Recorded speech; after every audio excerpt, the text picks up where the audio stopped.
ನೋಡಿ ಮಟನ್ ಎಷ್ಟು ನೀಟಾಗಿ ಬೆಂದಿದೆ. ಮುಟ್ಟಕ್ಕೆ ಹೋದ್ರೇ ಬಿಸಿ ಆ್ಯಡ್ ಮಾಡ್ತಾ ಇದ್ದೀನಿ. ಈಗ ನಾನು ಗ್ರೀನ್ ಚಾಪ್ಸ್ ಮಾಡೋಕ್ಕೆ ತೊಗೊಂಡಿರೋ ಸೊಪ್ಪುಗಳು: ಪುದೀನ, ಸಾಂಬಾರು ಸೊಪ್ಪು, ಪಾಲಕ್ಕು, ಮೆಂತ್ಯ ಸೊಪ್ಪು, ಸ್ವಲ್ಪ ಸಬ್ಸಿಗೆ ಸೊಪ್ಪು. ನಮಸ್ಕಾರ ವೀಕ್ಷಕರಿಗೆ. ನಾನಿವತ್ತು ಮಟನ್ ಚಾಪ್ಸ್ ಮಾಡ್ತಾಯಿದ್ದೀನಿ. ಗ್ರೀನ್ ಚಾಪ್ಸ್ ಮಟನ್ನಲ್ಲಿ. ಇವತ್ತು 1.5 ಕಿಲೋ ಮಟನ್ ತೊಗೊಂಡಿದ್ದೀನಿ ನಾನು. ಈ 1.5 ಕಿಲೋದಲ್ಲಿ ಇವಾಗ ಗ್ರೀನ್ ಚಾಪ್ಸ್ ಮಾಡೋಣ. ದಯವಿಟ್ಟು ಯಾರೆಲ್ಲ ವಿಡಿಯೋ ನೋಡ್ತಾ ಇದ್ದೀರಾ ಸಬ್ಸ್ಕ್ರೈಬ್ ಮಾಡ್ಕೊಂಡು ನೋಡಿ, ಮತ್ತು ಸ್ಕಿಪ್ ಮಾಡ್ದೇ ವಿಡಿಯೋನ ನೋಡಿ. ಮೊದಲಿಗೆ ಸ್ಟವ್ ಹಚ್ಕೊಳ್ಳೋಣ. ನಮ್ಮ ವಿಡಿಯೋದಲ್ಲಿ ಫಸ್ಟ್ ಟೈಮ್ ಮಟನ್ ರೆಸಿಪಿ ಮಾಡ್ತಾ ಇರೋದು ನಮ್ಮ ಚಾನಲ್ನಲ್ಲಿ. ಈ ಬಾಣಲಿ ತೊಗೊಂಡಿದ್ದೀನಲ್ಲ, ಇದಕ್ಕೆ ಒಂದು 50 ml ಅಷ್ಟು ಆಯಿಲ್ ಹಾಕೋತಾ ಇದ್ದೀನಿ. ಒಂದು 50 ml ಅಷ್ಟು ಆಯಿಲ್. ಇದಕ್ಕೆ ನಾನೀಗ ಒಂದು ಹೆಚ್ಚಿರೋದು ಒಂದು ಈರುಳ್ಳಿ ಹಾಕೋತಾ ಇದ್ದೀನಿ. ಗ್ರೀನ್ ಚಾಪ್ಸಿಗೆ ಮೇನಾಗಿ ಬೇಕಾಗಿರೋದು ಸೊಪ್ಪುಗಳು. ನಾನು ಗ್ರೀನ್ ಚಾಪ್ಸ್ ಮಾಡೋಕ್ಕೆ ತೊಗೊಂಡಿರೋ ಸೊಪ್ಪುಗಳು: ಪುದೀನ, ಸಾಂಬಾರು ಸೊಪ್ಪು, ಪಾಲಕ್ಕು, ಮೆಂತ್ಯ ಸೊಪ್ಪು, ಸಬ್ಸಿಗೆ ಸೊಪ್ಪು. ಈಗ ಈರುಳ್ಳಿ ಹಾಕಿದ್ದೀನಲ್ಲ, ಇದಕ್ಕೀಗ ನಾನು ಮೆಂತ್ಯ ಸೊಪ್ಪು ಸ್ವಲ್ಪ ಆ್ಯಡ್ ಮಾಡ್ಕೊತಾ ಇದ್ದೀನಿ. ಸ್ವಲ್ಪ ಮೆಂತ್ಯ ಸೊಪ್ಪು. ನಿಮಗೆ ಮೆಂತ್ಯ ಸೊಪ್ಪಿಲ್ಲ ಅಂದರೆ ಕಸ್ತೂರಿ ಮೇಥಿ ಹಾಕೋಬೋದು. ಈಗ ಅದಕ್ಕೆ ನಾನು ಸ್ವಲ್ಪ ಅರಶಿನ ಹಾಕೋತಾ ಇದ್ದೀನಿ. ಒಂದು ಚಿಟಿಕೆ ಅರಶಿನ, ಜಾಸ್ತಿ ಏನಿಲ್ಲ. ಮತ್ತು ಕಾಳು ಮೆಣಸಿನ ಪುಡಿ, 1 ಸ್ಪೂನ್ ಕಾಳು ಮೆಣಸಿನ ಪುಡಿ. ನೀವು ಮನೇಲಿ ಯೂಸ್ ಮಾಡ್ತೀರಲ್ಲ ಅದೇ ಸ್ಪೂನು, ಏನು ಟೇಬಲ್ ಸ್ಪೂನು, ಟೀ ಸ್ಪೂನು ಅದು ಇದು ಏನೂ ಬೇಕಾಗಿಲ್ಲ. ನೋಡಿ, ಮನೇಲಿ ಏನು ಸ್ಪೂನ್ ಯೂಸ್ ಮಾಡ್ತೀರೋ ಆ ಸ್ಪೂನಲ್ಲಿ 1 ಸ್ಪೂನ್ ಕಾಳು ಮೆಣಸಿನ ಪುಡಿ. ಸೊಪ್ಪೆಲ್ಲ ಚೆನ್ನಾಗಿ ಬೇಯ್ತಾ ಇದೆ. ಈಗ ಇದಕ್ಕೆ ನಾನು ಮಟನ್ ಆ್ಯಡ್ ಮಾಡ್ತಾ ಇದ್ದೀನಿ. 1.5 ಕಿಲೋ ಮಟನ್ ಇದೆ.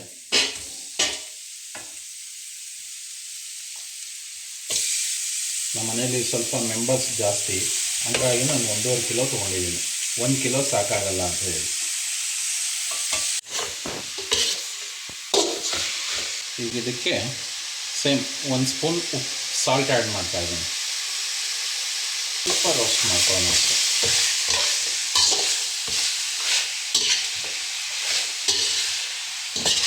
ಸ್ವಲ್ಪ ಹಸಿ ಮಟನ್ದು ಹಸಿ ಸ್ಮೆಲ್ ಹೋಗುತ್ತೆ ಅಂತ ರೋಸ್ಟ್ ಮಾಡ್ಕೊಳ್ಳೋಣ ಅಷ್ಟೆ. ಫ್ಲೇಮ್ ಹೈಯಲ್ಲಿರಲಿ. ಹಸಿ ಸ್ಮೆಲ್ ಹೆಂಗಪ್ಪ ಹೋಗುತ್ತೆ ಅಂದರೆ, ಮಟನ್ನು ಕಲರ್ ನೋಡಿಲಿ ಯಾವ ಕಲರ್ ಇದೆ. ಇದು ಮಟನ್ನು ರೆಡ್ ಇದೆ ಅಲ್ವಾ, ಸ್ವಲ್ಪ ಬ್ರೌನ್ ಶೇಪಲ್ಲಿ ಬ್ರೌನ್ ಥರ ಬರುತ್ತೆ. ಆವಾಗ ಒಂದು ಸ್ವಲ್ಪ ಹಸಿ ಸ್ಮೆಲ್ ಹೋಗಿದೆ ಅಂತ ಈ ಕಲರ್ ಬರಬೇಕು. ಎಲ್ಲ ಪೀಸಸ್ಸು ಅಲ್ಲಿ ತನಕ ಹುರ್ಕೋತಾ ಇದ್ದೀವಿ. ನೀವು ಡೈರೆಕ್ಟಾಗಿ ಕುಕ್ಕರ್ ಹಾಕ್ಬಿಟ್ಟು ಹಿಂಗೆ ಮಾಡ್ಬೋದು. ನಾನಿದು ಏನಕ್ಕೆ ಮಾಡ್ಕೋತಾ ಇದ್ದೀನಿ ಅಂದರೆ, ಮಟನ್ ಎಲ್ಲ ಚೆನ್ನಾಗಿ ರೋಸ್ಟ್ ಆಗಲಿ. ಕುಕ್ಕರಲ್ಲಿ ನೀಟಾಗಿ ಆಗಲ್ಲ, ಆಗ ಸ್ವಲ್ಪ ಮಟನ್ನು ಸಹ ಸ್ಮೆಲ್ ಬರೋ ಚಾನ್ಸಸ್ ಇರುತ್ತೆ. ಮಟನ್ ರೋಸ್ಟ್ ಆಗ್ತಾಯಿದೆ. ಈ ಟೈಮಲ್ಲಿ ನಾನು ಇದಕ್ಕೆ ಸ್ವಲ್ಪ ಸಬ್ಸಿಗೆ ಸೊಪ್ಪು, ಸಬ್ಬಕ್ಕಿ ಸೊಪ್ಪು ಅಂತೀವಲ್ಲ ಅದು, ಮತ್ತು ಸ್ವಲ್ಪ ಪುದೀನ, ಒಂದು ಸ್ವಲ್ಪ ಕೊತ್ತಂಬರಿ. ಮುಂಚೆನೇ ಆಯಿಲ್ಗೆ ಹಾಕ್ಬಿಟ್ರೆ ಇದ್ರ ಸ್ಮೆಲ್ಲೆಲ್ಲ ಸಿಂಡೋಗ್ಬಿಡುತ್ತೆ ಫುಲ್ ಅದರಲ್ಲಿ. ಈಗ ಇದು ಒಂದು ಸ್ವಲ್ಪ ಮಟನಿಗೆ ಬಿಟ್ಕೊಳ್ಳಿ ಅಂತ ಆಯಿಲ್ಗೆ ಹಾಕಲಿಲ್ಲ ಆ ಸೊಪ್ಪನ್ನ. ಸೊಪ್ಪೆಲ್ಲ ಇನ್ನೇನು ಕುಕ್ಕರಿಗೆ ಟ್ರಾನ್ಸ್ಫರ್ ಮಾಡಬೇಕು ಅನ್ನೋ ಟೈಮಲ್ಲಿ ಮಾತ್ರ ಆ್ಯಡ್ ಮಾಡಿಕೊಂಡೆ ನಾನೆಲ್ಲ, ಯಾಕೆಂದರೆ ಫ್ಲೇವರ್ ಸ್ವಲ್ಪ ಇರಲಿ ಅಂತ. ಅದು ನೋಡಿ, ಇವಾಗ ಕಲರೆಲ್ಲ ಹೋಗಿದೆ, ರೆಡ್ ಕಲರೆಲ್ಲ ಹೋಗಿದೆ ಅದು ಮೀಟ್ದು. ಈಗ ಇದನ್ನು ತೆಗೆದು ಕುಕ್ಕರ್ಗೆ ಹಾಕಿ ವಿಷಲ್ ಬರ್ತಾವೆ. ನಾನು ಎಳೆ ಮಟನ್ ತೊಗೊಂಡಿರೋದ್ರಿಂದ ಒಂದು 3 ವಿಷಲ್ ಇಲ್ಲ 2 ವಿಷಲ್ ಹಾಕಿದ್ರೆ ಸಾಕು, ನನ್ನ ಮಟನ್ ಬೆಂದಿರುತ್ತೆ. ನಿಮ್ಮ ಅನುಕೂಲ, ನೀವು ಮಟನ್ ಹೇಗೆ ತೊಗೋತೀರಾ ಅದ್ರ ಮೇಲೆ ವಿಷಲ್ಸ್ಗಳನ್ನ ನೀವು ಹಾಕಿಸ್ಕೊಳ್ಳಿ. ಇದು ಸಾಕಾಗಿದೆ. ಈಗ ನಾನು ಆಫ್ ಮಾಡ್ತಾಯಿದ್ದೀನಿ. ಈಗ ನಾನು ಪಕ್ಕದಲ್ಲಿ ಕುಕ್ಕರ್ ಇಟ್ಕೊಂಡಿದ್ದೀನಿ. ಆ ಕುಕ್ಕರ್ಗೆ ಈ ಮಟನ್ನೆಲ್ಲ ಟ್ರಾನ್ಸ್ಫರ್ ಮಾಡ್ಕೊತೀನಿ. ಸ್ವಲ್ಪ ಬಿಸಿ ಇದೆ ಇದು.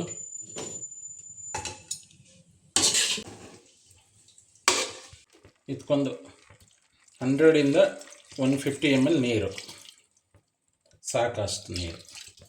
ಈ ಕುಕ್ಕರ್ ಮುಚ್ಚಳ ಮುಚ್ಚಿಬಿಡೋಣ.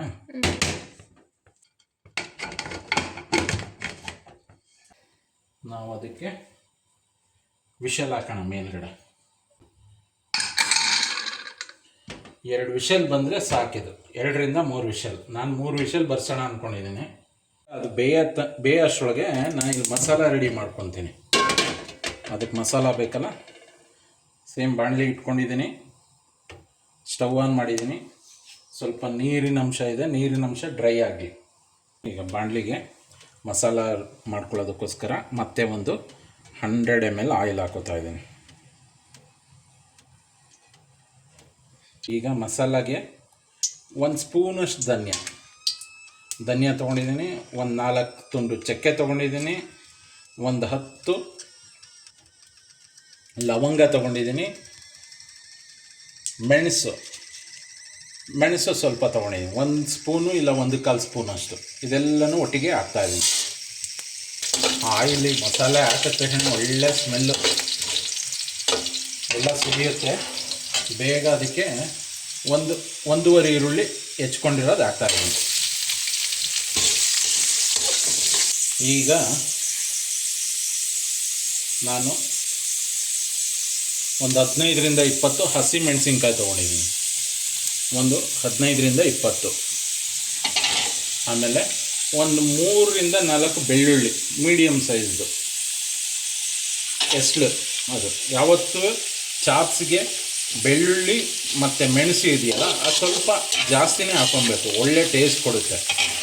ಅದ್ರ ಜೊತೆಗೆ ಒಂದು 2 ಇಂಚಷ್ಟು ಶುಂಠಿ ಹಾಕಿ ಫ್ರೈ ಮಾಡೋಣ. ಈಗ ಗ್ರೀನ್ ಮಸಾಲಾಗೆ ಮೇನ್ ಬೇಕಾಗಿರೋ ಸೊಪ್ಪುಗಳು ಆ್ಯಡ್ ಮಾಡ್ಕೊಂಡು ಹೋಗೋಣ. ಫಸ್ಟು ಪಾಲಕ್ ಹಾಕ್ತಾಯಿದ್ದೀನಿ, 1 ಕಟ್ಟು 1.5 ಕಟ್ಟಷ್ಟು ಪಾಲಕ್. 1 kgಗೆ 1 ಕಟ್ಟಂಗೆ. ಬಿಗ್ ಆದರೆ 1 ಕಟ್ಟು, ಸ್ಮಾಲ್ ಆದರೆ 1.5 ಕಟ್ಟು ಆದರೆ ಸಾಕು. ಆಮೇಲೆ ಮೆಂತೆ, ಆಮೇಲೆ ಸಬ್ಸಿಗೆ ಸೊಪ್ಪು, ಆಮೇಲೆ ಪುದೀನ ಸೊಪ್ಪು, ಆಮೇಲೆ ಸಾಂಬಾರು ಸೊಪ್ಪು ಸ್ವಲ್ಪ ಹಾಗೆ ಹೆಚ್ಚಿಟ್ಟಿರೋದು ಹಂಗೆ ಉಳಿಸ್ಕೊಂಡಿದ್ದೀನಿ.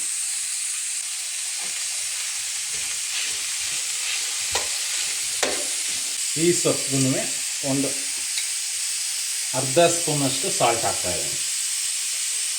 ಮತ್ತು 1 ಪಿಂಚಷ್ಟು ಅರಿಶಿನ ಜಾಸ್ತಿ ಹಾಕಿಲ್ಲ. ಅರಿಶಿನ ಮತ್ತು ಹಸಿರಿಗೆ ಮ್ಯಾಚ್ ಆಗಲ್ಲ ಅದು. ಆದರೂ ಕೆಲವು ಸ್ಮೆಲ್ಲು ಇರುತ್ತೆ ಅಂತ ಹೇಳ್ಬಿಟ್ಟು ಅರಿಶಿನ ಯೂಸ್ ಮಾಡ್ತಾಯಿದ್ದೀನಿ. ಅರಿಶಿನ ದೇಹಕ್ಕೆ ಒಳ್ಳೆಯದು. ಸೊಪ್ಪೆಲ್ಲ ಚೆನ್ನಾಗಿ ಬೇಯಬೇಕು, ಅಲ್ಲಿ ತನಕ ಹುರ್ಕೊಳ್ಳೋಣ ಇದನ್ನು. ನಾನು ಇದಕ್ಕೊಂದು 10ರಿಂದ 15 ಗೋಡಂಬಿ ಹಾಕ್ತಾಯಿದ್ದೀನಿ. ಪಕ್ಕದಲ್ಲಿ ಮಟನ್ ವಿಷಲ್ ಬರ್ತಾ ಇದೆ. ಸೊಪ್ಪು ಬೆಂದಷ್ಟು ನೀರು ಬಿಟ್ಕೊಳ್ಳೋಕೆ ಸ್ಟಾರ್ಟ್ ಆಗುತ್ತೆ. ಈಗ ನೋಡಿ, ಚೆನ್ನಾಗಿ ರೋಸ್ಟ್ ಆದಂಗೆ ನೀರು ಬಿಟ್ಕೊಳ್ಳುತ್ತೆ. ಆ ನೀರು ಒಂಚೂರು ಡ್ರೈ ಆಗೋ ತನಕ ಈಗ ನಾನು ಅದ್ರ ಹಿಂಭಾಗ ಕಾಯಿ ಹಾಕ್ತೀನಿ. ಈ ಟೈಮಲ್ಲಿ ಈಗ ಅರ್ಧ ತುರಿದಿರೋ ತೆಂಗಿನಕಾಯಿ ಹಾಕ್ತಾಯಿದ್ದೀನಿ, ಅರ್ಧ ಹೋಳು. ಇದೇ ಟೈಮ್ಗೆ ಈಗ ನಾವು ಗಸಗಸೆ ಬೀಜ ಆ್ಯಡ್ ಮಾಡ್ಬೋದು. ಬಟ್ ಇದೆಲ್ಲ ಬಾಂಡ್ಕೊಂಡ್ಬಿಡುತ್ತೆ, ಎಲ್ಲ ನೀಟಾಗಿ ಬರಲ್ಲ. ಅದಕ್ಕೆ ನಾನು ರುಬ್ಬೇಕಾದ್ರೆ ಡೈರೆಕ್ಟ್ ಗಸಗಸೆ ಬೀಜನ ಆ್ಯಡ್ ಮಾಡ್ಕೊತೀನಿ. ಒಂದು ಸ್ವಲ್ಪ ಕಾಯ್ದು ಹಸಿ ಸ್ಮೆಲ್ ಹೋದರೆ ಸಾಕು, ಇದು ರೆಡಿ ಮಸಾಲೆ. ಇದು ರುಬ್ತಾ ಇರೋದೇ ಅಷ್ಟೇ. ಆಮೇಲೆ ನೋಡಿ ಯಾವ ಕಲರ್ ಬರುತ್ತೆ. ಇಷ್ಟೇ ಸಿಂಪಲ್, ಸಾಕು. ಈಗಾಗಿದೆ, ಇದನ್ನು ಸ್ವಲ್ಪ ಆರ್ಲಿಕ್ಕೆ ಬಿಡೋಣ, ತಣ್ಣಾಗೋದಕ್ಕೆ ಬಿಡೋಣ. ತಣ್ಣ ಆದಮೇಲೆ ಇದನ್ನು ಒಳ್ಳೆ ನುಣ್ಣಗೆ ರುಬ್ಕೊಳ್ಳೋಣ. ಮಸಾಲೆ ಎಲ್ಲ ತಣ್ಣಗಾಗಿದೆ. ಈಗ ಇದನ್ನು ಗ್ರೈಂಡರ್ಗೆ, ಮಿಕ್ಸಿ ಜಾರ್ಗೆ ಟ್ರಾನ್ಸ್ಫರ್ ಮಾಡಿಕೊಂಡು ಸಣ್ಣಗೆ ರುಬ್ಬೋಣ. ಇದಕ್ಕೀಗ ಒಂದು ಅರ್ಧ ಸ್ಪೂನಷ್ಟು ಗಸಗಸೆ. ಇದು ಮಸಾಲೆಗೆ ಹಾಕಬೇಕಾದ್ರೆ ಆಯಿಲ್ಗೆ ಅಲ್ಲೇ ಅಂಟ್ಬಿಡುತ್ತೆ ಅಂತ ಹೇಳಿ ಹಾಕಲಿಲ್ಲ ಆಗ. ಈಗ ನಾನು ರುಬ್ಬಿರೋದನ್ನು ಇದರೊಳಗೆ ಹಾಕ್ಕೊತಾ ಇದ್ದೀನಿ, ಇದೇ ಬಾಣಲಿಗೆ. ನನಗೆ ತುಂಬ ಜಾಸ್ತಿ ಆಯಿತು. ನಾನು 2 ಸತಿ ರುಬ್ಕೊತಾ ಇದ್ದೀನಿ. ಮೊದಲನೇ ರೌಂಡು ಹಾಕ್ತಾಯಿದ್ದೀನಿ, 2ನೇ ರೌಂಡದು ಹಾಕ್ತಾಯಿದ್ದೀನಿ ಸೇಮ್ ಬಾಣಲಿಗೆ. ಈಗ ಸ್ಟವ್ ಕಚ್ಚೋಣ. ಸ್ಟವ್ ಕಚ್ಚಿದ್ದೀನಿ. ಮಸಾಲೆ ಸ್ವಲ್ಪ ಕುದಿಲಿ. ಇದು ಎಲ್ಲ ಫ್ರೈ ಮಾಡ್ಕೊಂಡಿರೋದ್ರಿಂದ ಇದೇನು ಜಾಸ್ತಿ ಕುದಿಸೋ ಅವಶ್ಯಕತೆ ಇಲ್ಲ. ನಿಮಗೆ ಚಾಪ್ಸ್ ಗ್ರೇವಿ ಎಷ್ಟು ಗಟ್ಟಿ ಬೇಕೋ ಅಷ್ಟು ಗಟ್ಟಿಗೆ ನೀವು ಮಾಡ್ಕೊಳ್ಳಿ, ಎಷ್ಟು ತೆಳ್ಳಗೆ ಬೇಕೋ ಅಷ್ಟು ನೀವು ಮಾಡ್ಕೊಳ್ಳಿ. ಅನ್ನ ತಿನ್ನಬೇಕು ಅಂದರೆ ಸ್ವಲ್ಪ ತೆಳ್ಳಗಿದ್ರೆ ಬೆಟರು. ಚಪಾತಿ ರೊಟ್ಟಿ ಅದಕ್ಕೆಲ್ಲ ಬೇಕು ಅಂದರೆ ಸ್ವಲ್ಪ ಗ್ರೇವಿ ದಪ್ಪಾಗಿದ್ದರೆ ಒಳ್ಳೆಯದು. ಈಗ ಇದಕ್ಕೆ ನಾನೊಂದು 1 ಕಪ್ಪಿಂದ 1-2 ಕಪ್ ಅಷ್ಟು ನೀರು ಮಾತ್ರ ಹಾಕ್ತಾಯಿದ್ದೀನಿ. ಯಾಕೆಂದರೆ ಮಟನಲ್ಲಿ ಸ್ವಲ್ಪ ನೀರಿರುತ್ತೆ, ನೀರಿನ ಅಂಶ ಇರುತ್ತೆ. ಅದನ್ನು ನಾನು ಇದಕ್ಕೆ ಟ್ರಾನ್ಸ್ಫರ್ ಮಾಡಬೇಕಾಗುತ್ತೆ. ಹಾಗಾಗಿ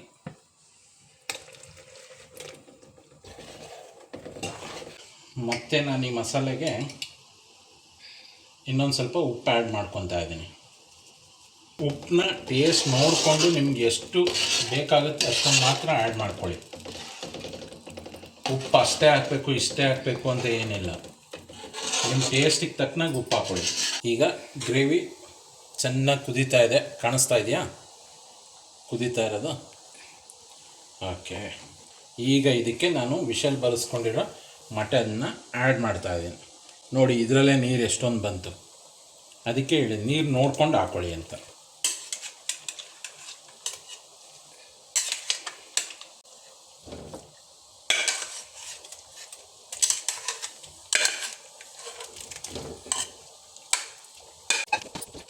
ಈಗ ಇದನ್ನು ಚೆನ್ನಾಗಿ ಮಿಕ್ಸ್ ಮಾಡೋಣ. ಚೆನ್ನಾಗಿ ಒಂದು 5 ನಿಮಿಷ ಬೇಯಿಸೋಣ ಅಷ್ಟೇ ಇದ್ರ ಜೊತೆಗೆ. ಆಮೇಲೆ ಇನ್ನೊಂದು ಸತಿ ಸಾಲ್ಟ್ ನೋಡಿಬಿಟ್ಟು ಸ್ಟವ್ ಆಫ್ ಮಾಡ್ತಾ ಇರೋದೆ, ರೈಸ್ ಜೊತೆ ಬ್ಯಾಟಿಂಗ್ ಮಾಡ್ತಾ ಇರೋದೆ.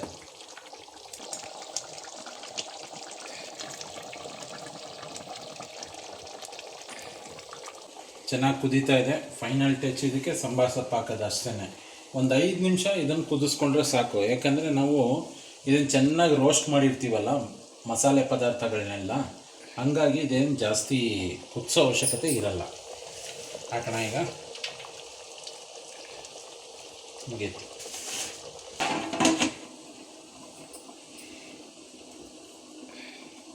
ಮುಚ್ಚಿಬಿಟ್ಟು ಸ್ಟವ್ನ ಆಫ್ ಮಾಡೋದು. ನನಗೆ ಸಾಲ್ಟ್ ಎಲ್ಲ ಕರೆಕ್ಟಾಗಿತ್ತು, ಸಾಕು ನನಗೆ. ನಾನು ಏನು ಮೆಜರ್ ಹಾಕಿದ್ದೀನಿ ಸಾಲ್ಟ್ಗಳನ್ನ ಅಷ್ಟು ಆ್ಯಡ್ ಮಾಡಿಕೊಂಡ್ರೆ ಸಾಕು. ನಿಮಗೆ ಎಷ್ಟು ಬೇಕೋ ಅಷ್ಟು ಸಾಲ್ಟನ್ನ ನೀವು ಆ್ಯಡ್ ಮಾಡ್ಕೊಳ್ಳಿ. ಖಾರ ಬೇಕು ಅಂದರೆ ಇನ್ನೊಂದು 2 ಪೀಸು ಮೆಣಸಿನ್ಕಾಯಿ ಜಾಸ್ತಿ ಆ್ಯಡ್ ಮಾಡಿ, ಸ್ವಲ್ಪ ಮೆಣಸನ್ನ ಜಾಸ್ತಿ ಆ್ಯಡ್ ಮಾಡಿ, ಕಾಳು ಮೆಣಸನ್ನ, ಪೌಡ್ರು ಬೇಡ. ನೋಡಿದ್ರಿ ಅಲ್ವಾ ಎಷ್ಟು ಸಿಂಪಲಾಗಿ ಮಾಡೋದು ಮಟನ್ ಗ್ರೀನ್ ಚಾಪ್ಸ್ನ ಅಂತ. ನಾವಿಲ್ಲಿ ಬರೀ ಮಟನ್ ಬಳಸಿಲ್ಲ, ಫ್ಯಾಟು ಕೊಲೆಸ್ಟ್ರಾಲು ಅನ್ನೋದಕ್ಕೆ ಸೊಪ್ಪುಗಳನ್ನು ಎಲ್ಲ ಥರದ ಸೊಪ್ಪುಗಳನ್ನು ಬಳಸಿರೋದ್ರಿಂದ ಧೈರ್ಯವಾಗಿ ಆರಾಮಾಗಿ ತಿನ್ಬೋದು. ಸೊಪ್ಪು ಆರೋಗ್ಯಕ್ಕೂ ಕೂಡ ಒಳ್ಳೆಯದು. ನಮ್ಮ ಚಾಪ್ಸ್ ರೆಡಿ ಇದೆ. ಈಗ ನಾನು ಟೇಸ್ಟ್ ನೋಡುವ ಸಮಯ.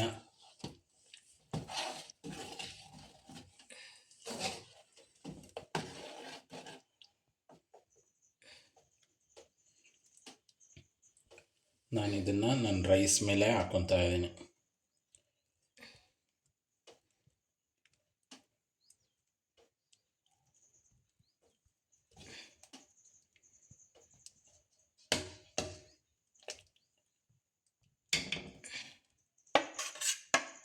ವೀಕ್ಷಕರೇ, ನಮ್ಮದು ಗ್ರೀನ್ ಚಾಪ್ಸು ರೆಡಿ ಇದೆ. ನಾನು ಇದನ್ನು ಟೇಸ್ಟ್ ನೋಡೋಕ್ಕೆ ಕಾಯ್ತಾ ಇದ್ದೀನಿ. ಬಿಸಿ ಇದೆ.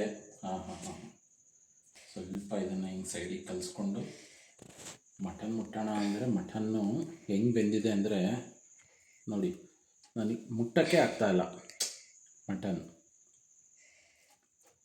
ನೋಡಿ ಮಟನ್ ಎಷ್ಟು ನೀಟಾಗಿ ಬೆಂದಿದೆ. ಮುಟ್ಟಕ್ಕೆ ಹೋದ್ರೇ ಬಿಸಿ ಅಷ್ಟಿದೆ, ಮಟನ್ನು ಅಷ್ಟೇ ನೀಟಾಗಿ ಬೆಂದಿದೆ. ಈಗ ಇದನ್ನು ಟೇಸ್ಟ್ ಮಾಡ್ತಾಯಿದ್ದೀನಿ. ಒಂದು ಪೀಸ್ ಮಟನ್ನು, ಒಂಚೂರು ರೈಸು,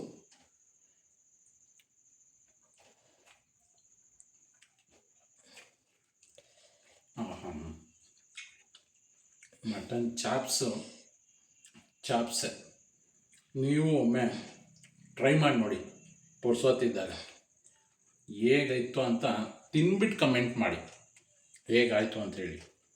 ದಯವಿಟ್ಟು ಯಾರು ನಮ್ಮ ವಿಡಿಯೋ ನೋಡ್ತಾ ಇದ್ದೀರಾ ಸಬ್ಸ್ಕ್ರೈಬ್ ಮಾಡ್ಕೊಂಡು ನೋಡಿ. ಇದೇ ಥರ ಇನ್ನೂ ಒಳ್ಳೊಳ್ಳೆ ಫುಡ್ ಮಾಡಿ ನಮ್ಮ ಚಾನಲಲ್ಲಿ ಅಪ್ಲೋಡ್ ಮಾಡ್ತಾ ಇರ್ತೀನಿ.